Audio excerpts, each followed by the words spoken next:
I now give the floor to Mr. Adedeji Ebo. Thank you. Mr. President, distinguished members of the Security Council, I thank Council members for the opportunity to brief you once again on the implementation of Security Council Resolution 2118 of 2013 on the elimination of the chemical weapons program of the Syrian Arab Republic. Since the last consideration of this matter by the Council, and consistent with established practice, the Office for Disarmament Affairs has been in regular contact with counterparts in the OPCW Technical Secretariat on activities related to Resolution 2118. In addition, I held a meeting earlier this week with His Excellency Ambassador Ibrahim Olabi, permanent representative of the Syrian Arab Republic to the United Nations, which was also joined virtually by His Excellency Ambassador Mohammed Katoub, Syria's newly appointed permanent representative to the OPCW.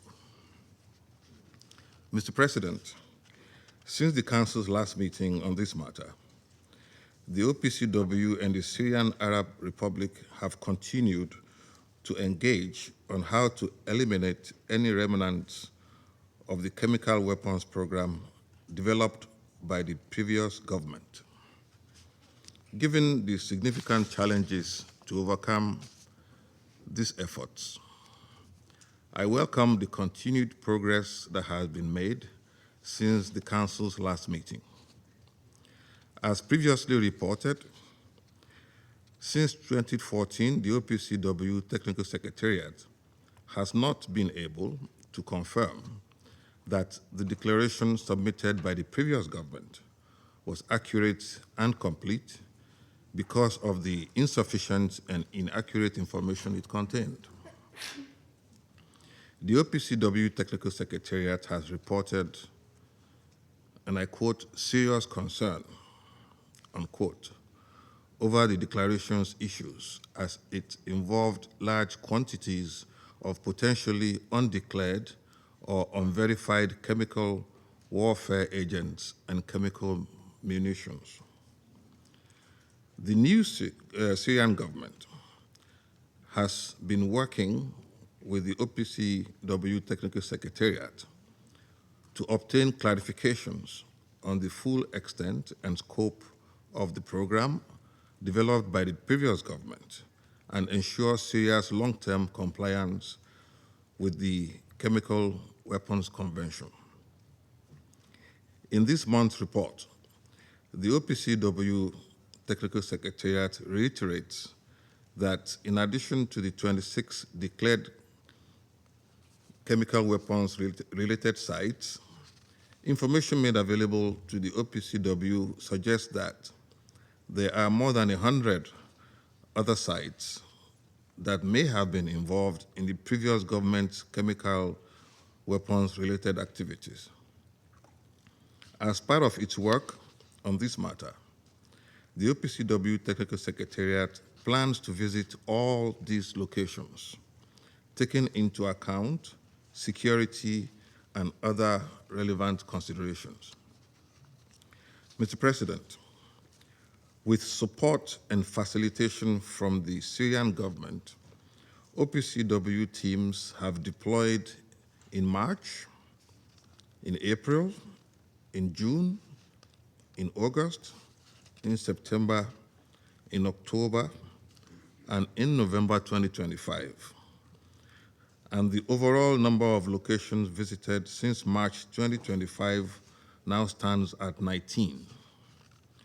Of these, 4 were locations previously declared, while 15 were suspected chemical weapons-related locations. The OPCW has also conducted interviews with former chemical weapons experts, collected 6 samples, and collected over 6,000 documents from the visited locations. Based on the information gathered through the OPCW's deployment in 2025, at least 2 locations visited by the OPCW could be declarable under the CWC. The OPCW is planning further activities to determine the full scope of chemical weapons-related activities conducted at these 2 facilities and their subsequent declarability.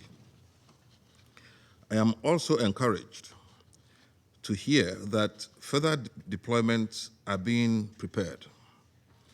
In meetings held in October and November 2025, the Syrian Government and the OPCW Technical Secretariat discussed the possibility of visiting several high-priority chemical weapons-related locations in the coastal and northern areas close to Latakia. Subsequently, through 2 note verbals dated 11 November 2025, the Syrian government shared reports of the visits that their reconnaissance teams had conducted at 2 locations suspected of containing remnants of undeclared chemical weapons. The OPCW Technical Secretariat is analyzing these reports and will coordinate further activities, including possible visits to these locations with the Syrian government. However, it must be emphasized that some of the sites to be visited are located in dangerous areas, involving significant risk to teams on the ground, including Syrian and OPCW personnel.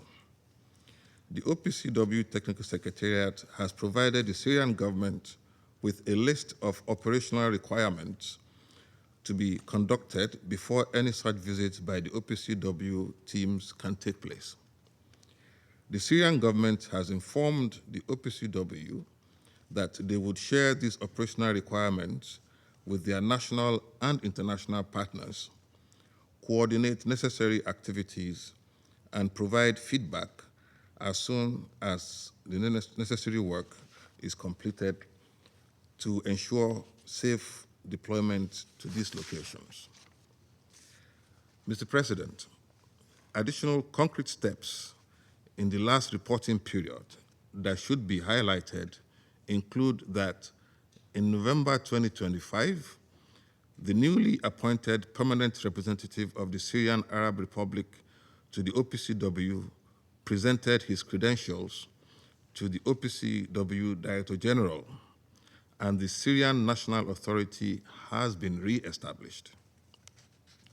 I also welcome the re-establishment of the continuous presence of the OPCW mission in the Syrian Arab Republic, as the OPCW Technical Secretariat has secured accommodation and office space in October 2025 in an existing secured location that already meets United Nations safety and security requirements.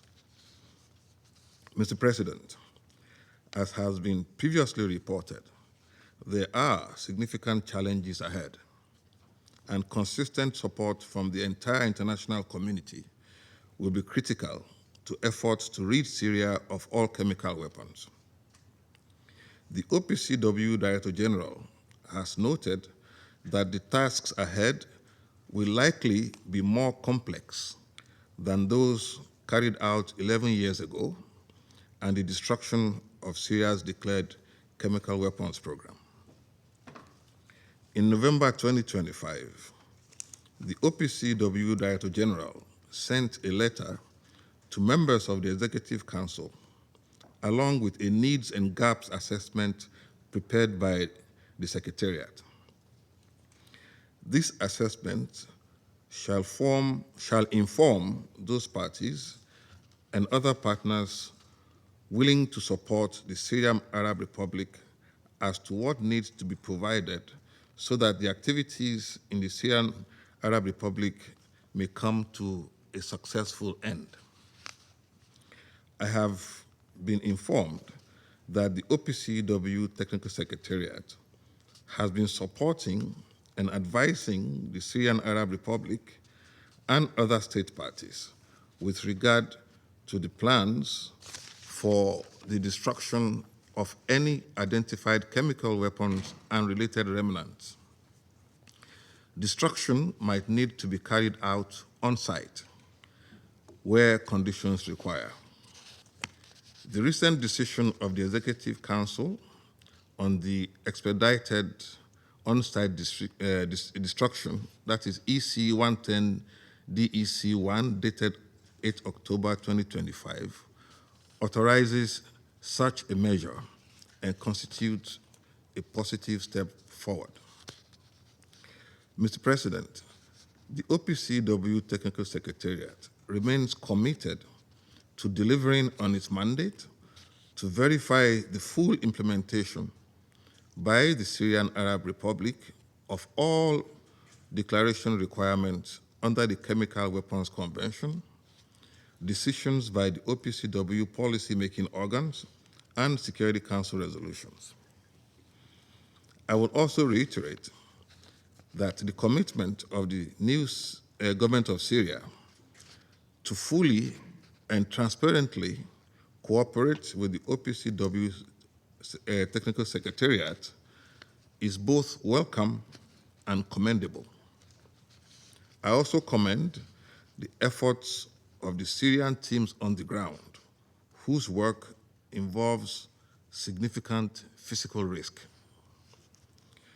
Mr. President, distinguished members of the Security Council, as I have previously emphasized, there is currently a critical opportunity to obtain long overdue clarifications on the full extent and scope of the Syrian chemical weapons program and to rid the country of all chemical weapons.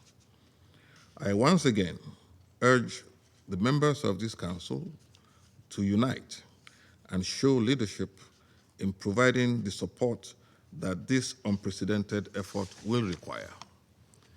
The United Nations stands ready to support and will continue to do our part to uphold the norm against the use of chemical weapons anywhere, at any time.